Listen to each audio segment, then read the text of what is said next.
Hi, this is Tina with LuvemOrLeavem.com, and today's advice panel topic is signs that your long distance relationship can last.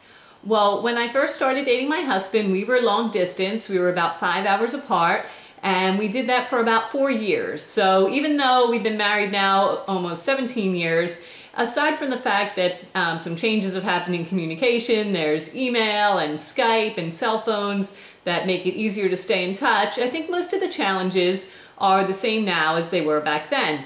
So here are my signs. Now the first is that you are a person who doesn't have trouble keeping busy. You have lots of hobbies, lots of interests. If you're that kind of person, then the time is going to go pretty quickly, even if you don't see that long distance partner very often. Where if you don't have that in your life, where you're on the go and you just don't have a lot keeping you busy, then you're just going to be counting the moments until you see each other again, and it's going to drag by. So you really need to be the kind of person who has no trouble staying busy. Now the second one along those lines is that you're the kind of person who's okay going to couples events by yourself. I think until you're in a long distance relationship, you probably never realize how many couples events you're invited to. Because if you're a single person, you're probably excited to go to events because you want to see who else is there that's single because you're looking for somebody.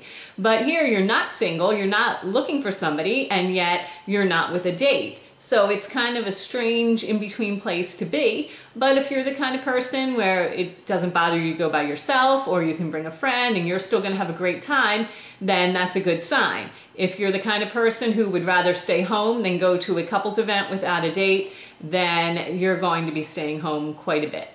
Now the next two are both tied to the idea that no matter how great a long distance relationship is, the ultimate goal is that you're going to be together at some point if your relationship continues to work out. So along those lines, tip number 3 is that it's a good sign if both of you are not totally tied to the area that you're in, and that at least one of you would be willing to move. I mean, if you absolutely hate the place where your partner lives and they hate where you live, there's not a lot of middle ground. Or if you're an actor in LA and they run the family business in Iowa and you're both very tied to that area, again, there's not a lot of middle ground. So one of you at least has to have some kind of flexibility in being able to move at some point down the line.